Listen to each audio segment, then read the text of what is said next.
સ્વામિનારાયણ સ્વામિનારાયણ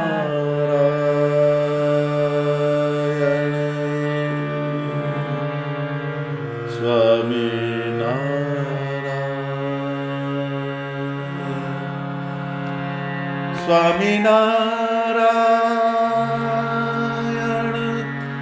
સ્વામિનારાયણ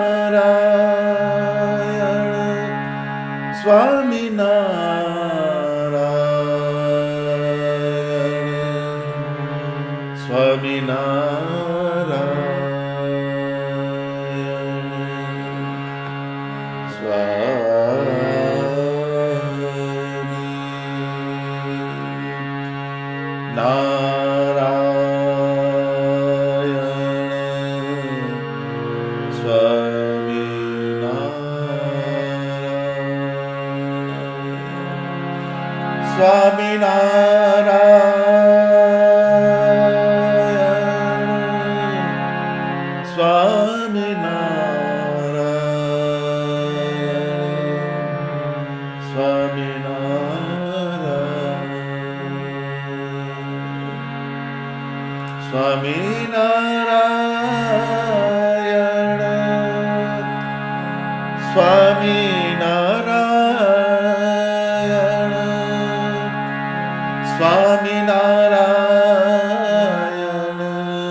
સ્વામિનારાયણ સહજાનંદ સ્વામી મહારાજની જય. સૌ હરિભક્તોને મારા જય સ્વામિનારાયણ. વિવેક ચિંતામણી કુસંગ ત્યાગ કો અંગ ભાગ 3 તારીખ 22/2/2024.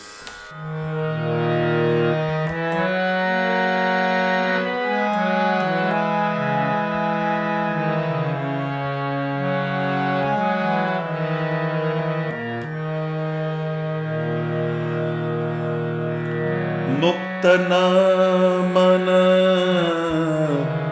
દેખે મિલો, મુક્ત ન મન દેખે મિલો, હરિ વિમુખ કે સંગ જ્યું લુહાર ગ્રસે સાણસી, તન દાજત નહીં અંગ,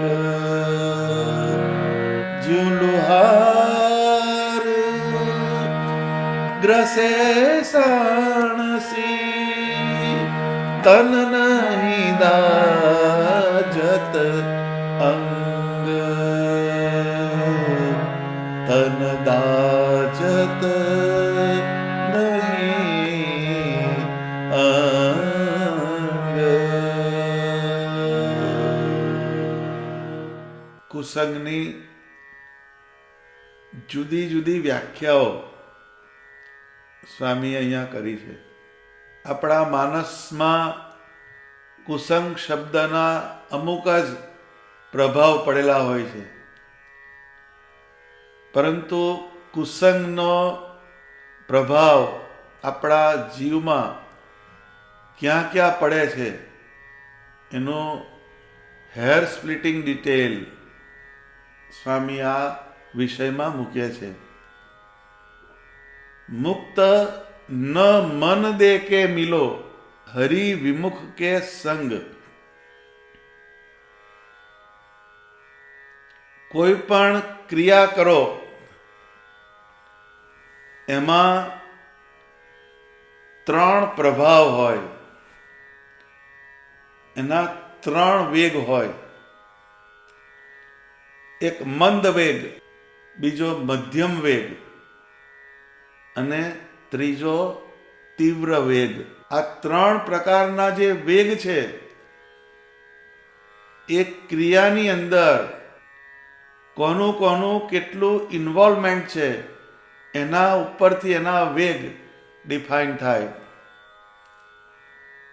કોઈ પણ ક્રિયા કરો તો એમાં માત્ર એકલી ઇન્દ્રિયો જોડાય તો એ મંદ વેગ છે. પછી ઇન્દ્રિયો સાથે મન જોડાય તો એ વેગ થોડો શાર્પ થાય, એ મધ્યમ વેગ બને. પછી ઇન્દ્રિયો મન એની સાથે જીવ જોડાય તો એ વેગ તીવ્ર બની જાય. આ વચનામૃતનું આખું એનાલિસિસ છે. શ્રીજી મહારાજે આ 3 પ્રકારના વેગ સમજાવ્યા. પરંતુ એને આપણે પ્રેક્ટિકલી સમજવો હોય તો તમે રસ્તા ઉપરથી પસાર થતા હોય અને કોઈક એક્સિડન્ટ થઈ જાય, કોઈકનો છોકરો એક્સિડન્ટમાં તરફડતો હોય તો તમે હ્યુમન બિઈંગ છો તો સ્કૂટર ઊભું રાખશો કે વ્હીકલ ઊભું રાખશો અને 108 ઉપર ડાયલ કરશો જેથી એ છોકરાનો જીવ બચી જાય. કેમ કે તમારામાં દયા એ સહજ હોય છે. અહીંયા ઇન્દ્રિયો એકલી ગઈ છે એટલે એને 108 ડાયલ કર્યો. બીજો એક્સિડન્ટ થાય એમાં તમારો કઝિન બ્રધર હોય, તમારા મામાનો છોકરો હોય, તમારો સંબંધી હોય તો તમે એ એક્સિડન્ટને જુઓ તો સ્કૂટરને ઊભું રાખી એની વ્યવસ્થા કરશો અને જાતે એને હોસ્પિટલમાં એડમિટ કરાવશો, પણ બિલ નહીં ચૂકવો. એ બીજો પ્રભાવ છે. ત્રીજો પ્રભાવ કયો છે તો કે તમારો પોતાનો સન હોય, તમારો પોતાનો છોકરો હોય, તમારો નજીકનો એકદમ નિયરેસ્ટ હોય, એનો એક્સિડન્ટ થાય તો એને ત્યાં આગળ દાખલ કરે, એની બધી શુશ્રૂષા કરે, એના બિલ તમે જ ચૂકવશો. જેમ એક્સિડન્ટ થાય છે, એક્સિડન્ટનો એપિસોડ એક છે, જોનારી વ્યક્તિઓ 3 જુદી જુદી છે પણ 3ના પ્રભાવ જુદા છે. પહેલા એક્સિડન્ટમાં માત્ર ને માત્ર ઇન્દ્રિયો ગઈ છે એટલે એને એક દયાના ભાવથી 108 ડાયલ કર્યો. આગળનું ટિફિન પણ નહીં મોકલાવે, પછી એના બિલનો કોઈ વિચાર નહીં કરે, પછી ત્યાંથી પાછો વળશે. બીજામાં તમારી ઇન્દ્રિયો સાથે મન જોડાયેલું છે, બુદ્ધિ જોડાયેલી છે એટલે એની અંદર એમ થાય કે આપણો નજીકનો આપણો સંબંધી છે એટલે થોડીક એની કેરટેકિંગ કરે, પણ એનું બિલ તો એના બાપા ચૂકવશે એમ કરીને પાછો આવે, એડમિટ કરી આવે. એ બીજો વેગ છે. અને ત્રીજા વેગમાં જીવ જોડાયો. એ જીવ જોડાયો એટલે એને રાત્રે પણ એના છોકરાના એને વિચાર આવે, ખાવાનું ભાવે નહીં. જ્યારે પેલા 2 કેસમાં એવું નહીં થાય, એને રાત્રે કશું ના થાય, એને ખાવા બેસે તોય કશું ના થાય, પણ પોતાનો છોકરો છે એમાં ઇન્દ્રિયો, મન અને જીવ એ 3 ભેગા થયા, એના કારણે એનો વેગ તીવ્ર બન્યો. તો આ આખું સાયન્સ છે. આપણા ચારે બાજુ કોઈ પણ વસ્તુ ઘટના ઘટે છે એના પ્રભાવ આપણા કોન્શિયસનેસમાં જે પડે છે એની પાછળનું એક વિજ્ઞાન છે.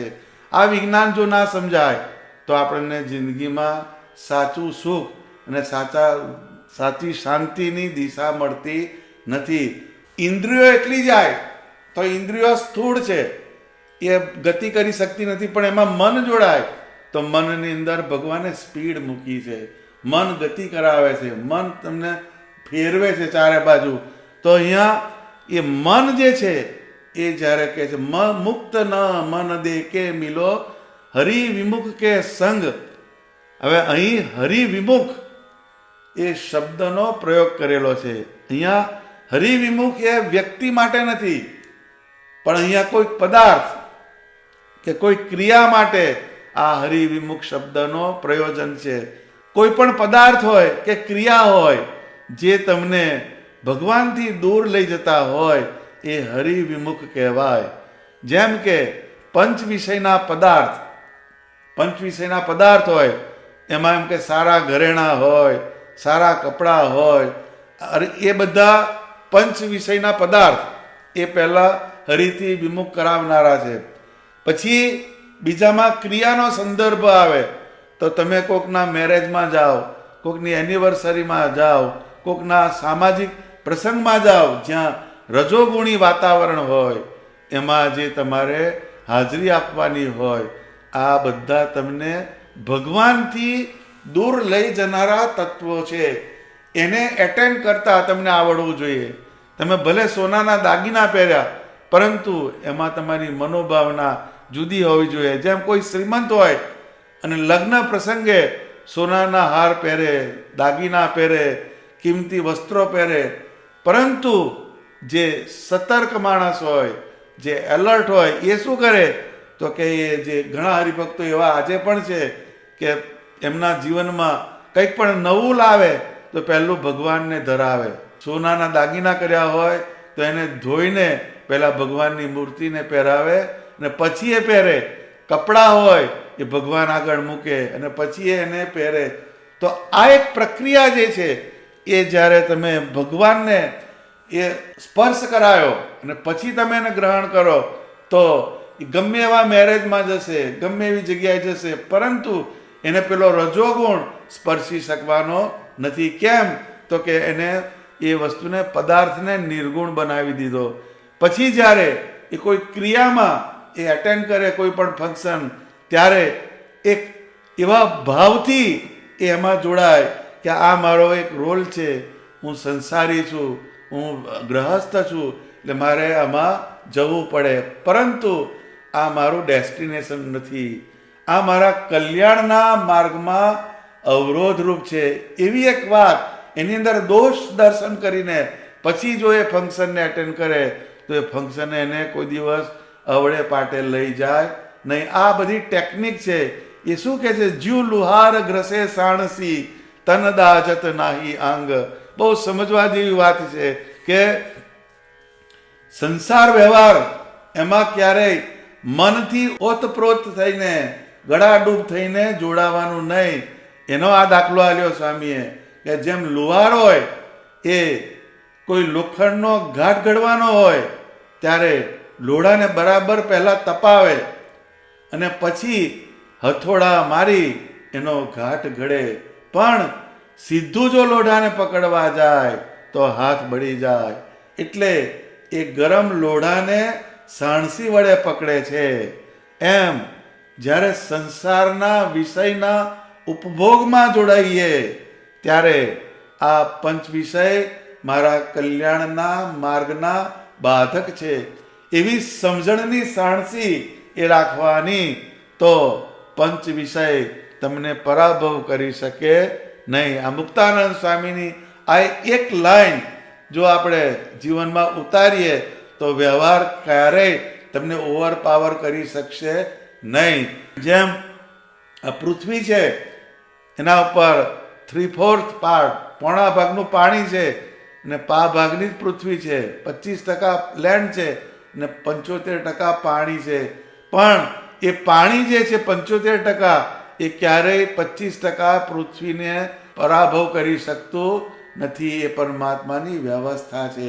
એમ આપણે સંસારની અંદર જ્યારે ડીલ કરીએ ત્યારે પરમાત્માના જ્ઞાનની સમજણરૂપી સાણસી એના વડે જો આપણે સંસારની અંદર જોડાઈએ તો સંસાર તમને ક્યારેય પરાભવ કરી શકવાનો નથી. એ ભગવાન સંસારની અંદરથી જ તમને ભગવાન મળે એવી તમારી ભાવદશા બની જાય. એમ ગમે એવા સંસારના વ્યવહારમાં જોડાઈએ પણ એમાં આપણું મન દાઝવું ના જોઈએ. કારણ કે તમે કોઈ પણ વ્યવહારિક પ્રસંગમાં હાજરી આપવા ગયા અને પછી ત્યાંથી આવો ત્યારે તમારા મનની અંદર એના બધા રિએક્શન્સ આવે, એના વિચારો આવે. કોઈ પણ તમે ફંક્શન એટેન્ડ કર્યું, કોઈ પણ રજોગુણી માહોલમાં તમે ગયા, એ તમારો રોલ છે એટલે તમે ગયા, પરંતુ એ જે ફંક્શન તમે જ્યારે એટેન્ડ કર્યું ને ફંક્શનમાંથી બહાર નીકળ્યા એટલે ત્યાં ખંખેરીને ઊભા થઈ જવાનું, એને ઘેર લઈને જવાનું નહીં. એને તમારી કોઈ પણ ક્રિયાની અંદર એને તમારે જોડવાનું નહીં, તો એ સાણસીથી પકડ્યું કહેવાય.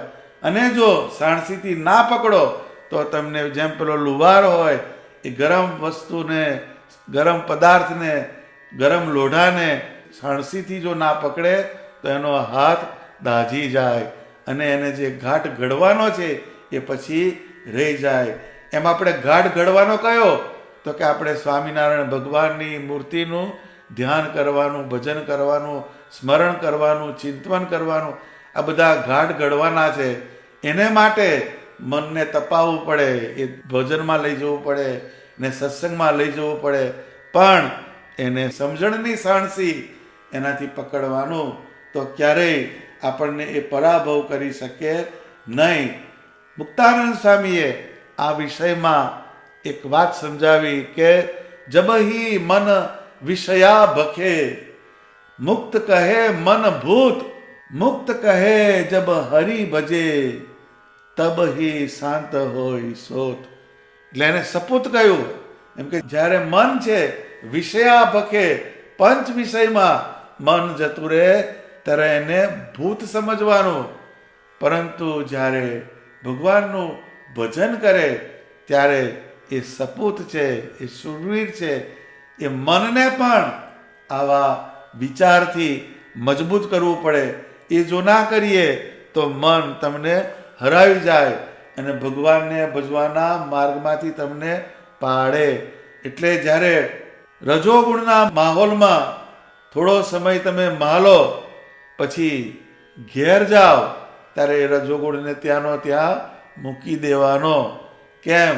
તો કે જેમ આપણે લોક વ્યવહારમાં જઈએ છીએ તો શું કરે છે બધા, જેમ લોકોનું મરણ થાય તો મરણ થાય ત્યારે બધા એ સ્મશાનમાં જાય, એની ઠાઠડી લઈ અને પછી ત્યાં આગળ બધી પાર્લામેન્ટ બેસે ત્યારે એમ કે ભાઈ આવું છે અને આટલું બધું હતું તો મૂકીને ગયો, બધાને આ જ વસ્તુ આવવાની છે, સાથે કંઈ આવવાનું નથી. પરંતુ એ સ્મશાનના ઝાપા સુધી જે બહાર જાય એટલે પછી પાછો હતો એવો ને એવો.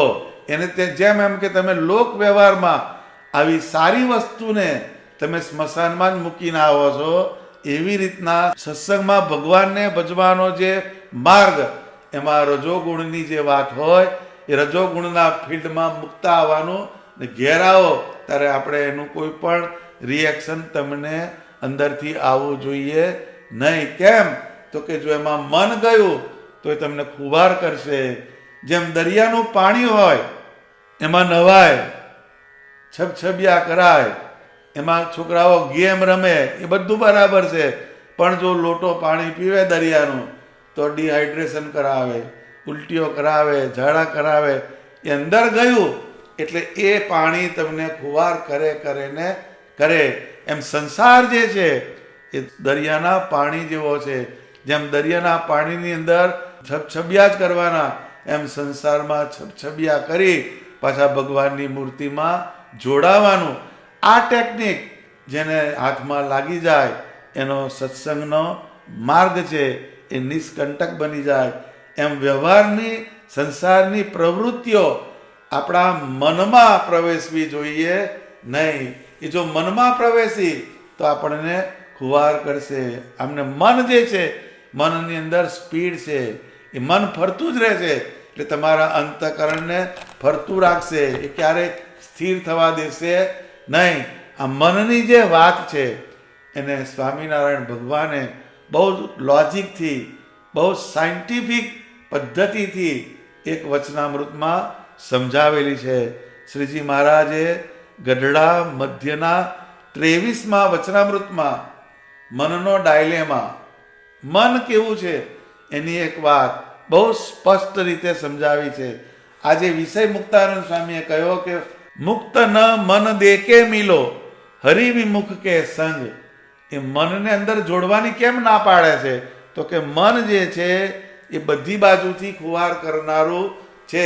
તો શ્રીજી મહારાજ વચનામૃત ગઢડા મધ્યના 23માં કહે છે, મન તો જીવની જ કોઈક કિરણ છે, પણ જીવ થકી જુદું નથી, અને મનનું રૂપ તો એવું દેખાયું છે જે જેમ ઉનાળામાં લૂક હોય તથા જેમ શિયાળામાં હિમ હોય તેવું મનનું રૂપ દેખાયું. હવે મન જે છે એમ કે છે જીવની એક કિરણ, જે જીવ જે છે એ ચૈતન્યમય છે, એ જીવનું સીધું પ્રોજેક્શન મનની સાથે ચાલે છે. તો એનું એક રેઝ, મન જીવનું એક કિરણ છે, એ જીવ થકી જુદું નથી. એટલે મન જે છે કેવું છે તો કે ઉનાળો હોય એમાં લૂ આવે એટલે એમાં ગરમ પવન વાય, અને શિયાળો હોય એમાં હિમ એટલે ઠંડુ થઈ જાય. અમેરિકાની અંદર, લંડનની અંદર જે રહેતા હોય એ બધાને ખબર પડે કે હિમ કેવું હોય. બરફ પડે -ડિગ્રીમાં જતું રહે ટેમ્પરેચર, એટલે એ બધું હિમ પહેશે. તો એવું મનનું રૂપ દેખાયું. જેમ માણસના દેહમાં લૂક પહેશે તથા હિમ પહેશે ત્યારે તે માણસ મરી જાય છે, તેમ એ મન ઇન્દ્રિયો દ્વારે થઈને જ્યારે વિષય સન્મુખ જાય છે ત્યારે તે વિષય જો દુઃખદાયી હોય તો મન તપીને ઉનાળાની લૂક જેવું થાય છે, અને જો વિષય સુખદાયક હોય તો તેને વિશે મન શિયાળાના હિમ જેવું થાય છે. આ બે એનાલોજી આપી. એક પહેલામાં પહેલું, મન જે છે સીધું જતું નથી, ઇન્દ્રિયો દ્વારે જાય છે. એ સાણસીનો કોન્સેપ્ટ જે આપ્યો એ સાણસી અહીંયા આવશે. મન જે છે ઇન્દ્રિયો દ્વારા વિષય સન્મુખ જાય છે. હવે એમાં પંચ વિષય જે છે એને ભોગવવા હોય મનને તો એને ઇન્દ્રિયોનું આલંબન જોઈએ. મનને જ્યારે મૂવી જોવું હોય તો એને આંખોનો ઉપયોગ કરવો જ પડે, એ સિવાય એ મેળ પડે નહીં. મનને ગઝલ સાંભળવી હોય તો એને કાનનો ઉપયોગ કરવો જ પડે. એ ઇન્દ્રિયો વગર મનને એનું જે પરસેપ્શન જે છે વિષયનું એ થતું નથી. એટલે જ્યારે એમ કે વિષય સન્મુખ થાય તો વિષય જો દુઃખદાયી હોય તો તપીને ઉનાળાની લૂક જેવું થાય છે. હવે આ કર્મ કરે છે ઇન્દ્રિયો, પણ એનું પ્રોજેક્શન મનની અંદર થાય છે. માણસ પ્રકૃતિવશ દારૂ પીવે, પંચ વિષય આવ્યા, એમાં દારૂ આવ્યો દાખલા તરીકે, દુઃખદાયી છે. દારૂ પીધો એટલે એના જે રિએક્શન છે ચાલુ થાય, એટલે એના કારણે મન જે છે એ તપી જાય, મનની અંદર ઉદ્વેગ ચાલુ થઈ જાય, મનની અંદર કોન્ફ્લિક્ટ ચાલુ થઈ જાય, મનની અંદર જુદા જુદા પ્રવાહ ચાલુ થઈ જાય. એ દુઃખદાયી વિષય છે. એ ગયા એટલે તપ્યું એનાથી મન, એટલે મનને એ વિહવળ કરી મૂકે છે. અને જ્યારે એમ કે શિયાળાના હિમ જેવું હોય સુખદાયક, એટલે શું તો કે સંસારની અંદર બધું વ્યવસ્થિત ચાલે, સારો વ્યવહાર ચાલતો હોય, સારી નોકરી હોય, સારો ધંધો ચાલતો હોય, જમીનમાં ઉત્પાદન સારું આવતું હોય, આ બધી શિયાળાનું હિમ. એટલે એ બધું આવે એટલે માળા ઓછી થઈ જાય, પૂજા ઓછી થઈ જાય, સમયામાં જવાનું બંધ થઈ જાય, ધીરે ધીરે ઓછું થવા માંડે. આ શિયાળાની હિમ લાગી, એ હિમ લાગી એટલે બધું ઠંડુ થઈ જાય. ઠંડુ એટલે શું તો કે વિષયમાં પછી પેસી જાય. એટલે કોઈકે કીધું કે સુખ મેં સુમરે સોની, દુઃખ મેં સુમરે રામ. એટલે સુખ આવ્યું એટલે સોની બાજવું પડે, આટલા દાગીના કરાવવા છે, આટલું આમ કરાવવું છે, પછી હવે તો લોંગ વીકેન્ડમાં મારે ક્રૂઝમાં જવું છે, મારે અહીંયા જવું છે, ત્યાં જવું છે. કોઈ દિવસ એને સંપત્તિ રજોગુણની આવે તો એમ વિચારે નહીં કે મારે અઠવાડિયું ધ્યાન કરવા જવું છે, અઠવાડિયું મારે માનસી પૂજા થાય, ભગવાનનું ભજન થાય. એવા ગાઢ સંકલ્પ આપણને ક્યારે થતા નથી. કેમ તો કહે છે કે હિમ લાગ્યું, હિમ ઠંડુ પડી ગયું, એટલે એમ કે ભજન બંધ થઈ જાય, કથા બંધ થઈ જાય, અને મન જે છે એ સ્ત્રી, ધન અને રસાસ્વાદમાં લોમ બની જાય. એટલે એ તમને ભગવાન બાજુ જવા દેતું નથી. એ હિમ લાગ્યું એટલે ભગવાન જ્યારે આપણા જીવનની અંદર રજોગુણ વધારે મોકલે, તમારે જ્યાં ઘણા બોલે છે કે જ્યાં હાથ નાખે ત્યાં હોનું નીકળે છે. એ હોનું નીકળે એટલે શું, એને જીવનના બધા એવન્યુઝમાંથી એને સક્સેસ મળે છે. સક્સેસ કોને કહે છે? તો કે રજોગુણની સંપત્તિ એની વધી એને સક્સેસની સાથે સરખાવે છે, પરંતુ રિયલ સેન્સમાં એ સક્સેસ નથી. એ તમને ભગવાનને ભજવાના માર્ગમાંથી પાડનારી છે. એટલે એ જ્યારે આવે બધું તારે સમજવાનું, હવે હિમ પડ્યું આ બધું ઠરી જશે. બધું જે કરતા હોય 11 માળાની 5 માળા થઈ જાય, મંદિરે જતો હોય તો સન્ડે જતો થઈ જાય, કાં તો કોક મહિને જતો થઈ જાય, બધામાં રેશિયો તમારો ડાઉન થવા માંડે. કયું? તો કે એમાં હિમ પડ્યું. તે જ્યારે દુઃખદાયી વિષયને ભોગવીને લૂક સરખું ઊનું થઈને જીવના હૃદયમાં પ્રવેશે છે, ત્યારે જીવને અતિશય દુખ્યો કરીને કલ્યાણના માર્ગ થકી પાડી નાખે છે. એ દુઃખદાયી વિષય આવ્યો, જે મેં કીધું દારૂ એ દુઃખદાયી, એ એના લતે ચડ્યો એટલે પછી ભગવાન ભૂલાવી દે, દુઃખી થઈ જાય. એના ઘરની અંદર તમસનો એલિમેન્ટ પેસી જાય. રોજ જે સાંજ પડે એને ઝઘડો થતો હોય, કંકાસ થતો હોય, એમાં ભગવાનનું ભજન મૂકી દે છે. અને જ્યારે એ મન સુખદાયી વિષયમાં સુખને ભોગવે ત્યારે ટાળું હિમ સરખું થઈને જીવના હૃદયમાં પેસે છે અને જીવને સુખીઓ કરીને કલ્યાણના માર્ગથી પાડી નાખે છે. હવે હિમ પડ્યું એટલે બધું સુખ આવ્યું, બધી ઇન્દ્રિયોના પ્રસાધન આવ્યા. એટલે પહેલી ઇન્દ્રિયો એ સુખને ભોગવે છે, પછી મન જે છે એને એન્જોય કરે છે એ સુખને. પછી મનનું પ્રોજેક્શન, એ કિરણ છે જીવની, એ પાછી હૃદયમાં પેસે છે.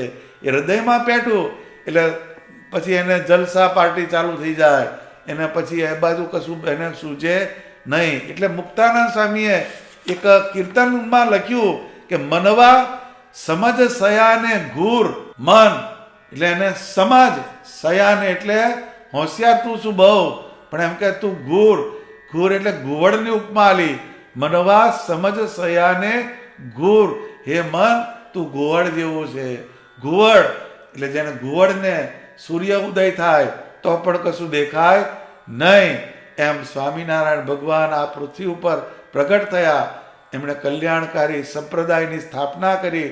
આ ભરત વર્ષને વિશે ભગવાનના રામ કૃષ્ણાદિક બધા અવતાર થયા, એના ચરિત્રો, એના તરફ આપણું મન જાય નહીં, પણ જાય છે વિષયની અંદર. પરધન પરસ્ત્રીય હરન પ્રવીણા વિષયન મેં ચકચૂર. પારકી સ્ત્રી ને પારકું ધન એમાં પ્રવીણ થઈ ગયો. કયું? એને લેવાની અંદર આ પૈસા મારા ક્યારે થાય, આ બધું મારું ક્યારે થાય, એમાં હરન પ્રવીણા વિષયન મેં ચકચૂર, પંચ વિષયમાં ચકચૂર બની ગયો. પરમારથ કી બાત ન પ્રીછત અનરથ મેં અતિ શૂર. પરમાર્થ, આ જગતમાં પરમાર્થ, પરમાત્માના માર્ગને પામવાનો જે માર્ગ, એને ફોલો કરવા જેવો પરમાર્થ આ જગતમાં એકેય નથી. પરમાર્થ અનેક પ્રકારના પરમાર્થ છે, પરંતુ આપણા જીવને આ પંચ વિષયમાંથી છોડાવીને ભગવાનના સ્વરૂપમાં જોડવો, એના જેવો પરમાર્થ એકેય આ બ્રહ્માંડમાં નથી. એ પરમાર્થ કી બાત ન પ્રીછત, પ્રીછત એટલે એના અંદર તને ગમતી નથી ભગવાન બાજુની વાત.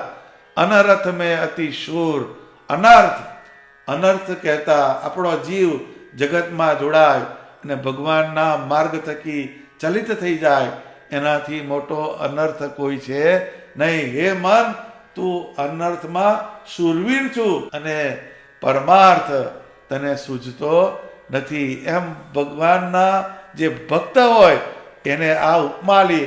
આપણું બધું ઊંધું છે, સંસારના વ્યવહાર હોય એમાં મન ડૂબી જાય, મન ઓતપ્રોત થઈ જાય, અને ભગવાન સંબંધી ક્રિયા હોય એમાં મન બહાર આંટા મારે.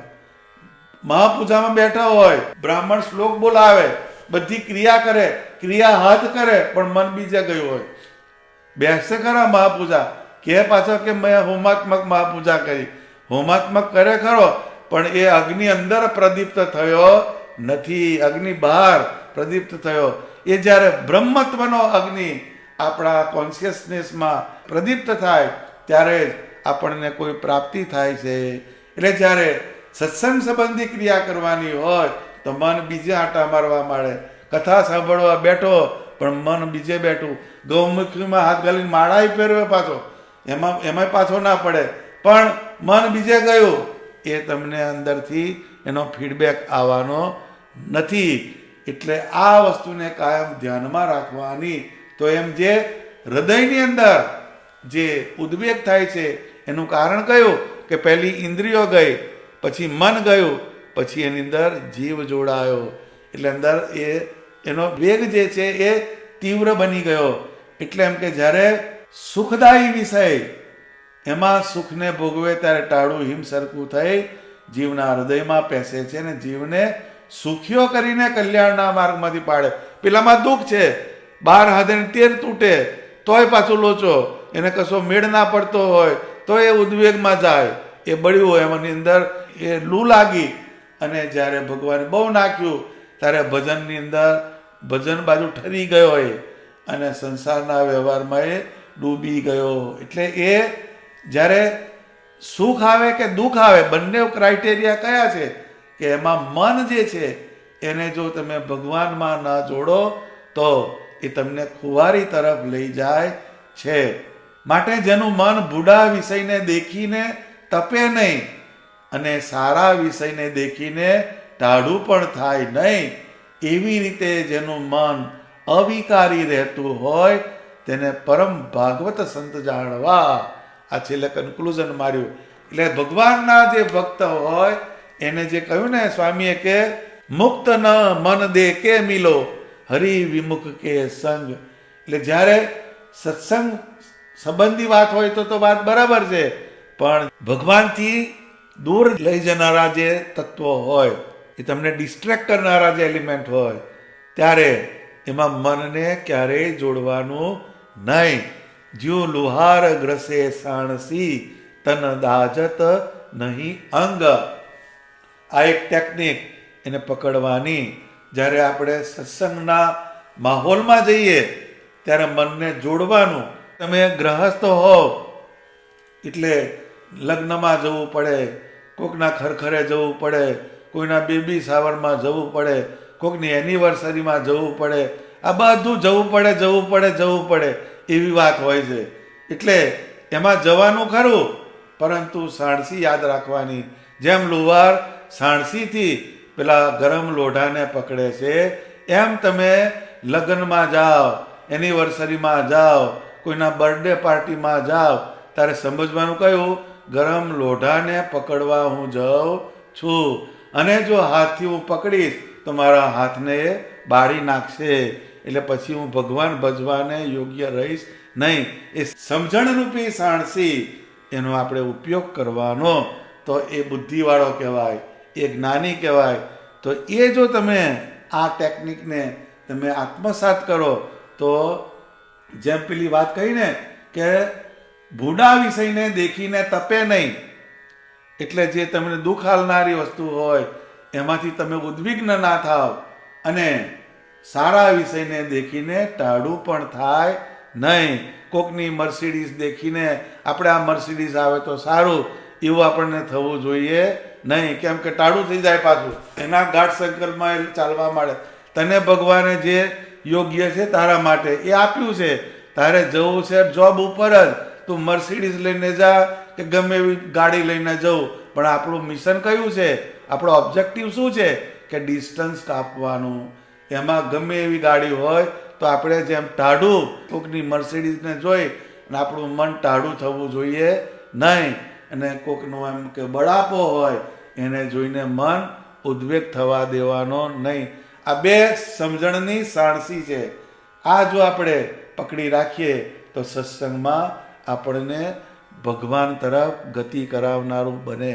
તો આ ચોપાઈને બહુ યાદ રાખવાની કે કોઈ પણ પ્રક્રિયા એમાં મનને જોડવા દેવાનું નહીં. અને આ વાતને સમજીને આપણે સત્સંગમાં રહેવાનું અને વ્યવહારમાં રહેવાનું. કેમ કે આપણે વ્યવહારમાં રહીને સત્સંગ કરવાનો છે. જો આ ટેકનિક સાણસીની ના આવડે તો આપણો સત્સંગ ફેલ જાય. સહજાનંદ સ્વામી મહારાજની જય.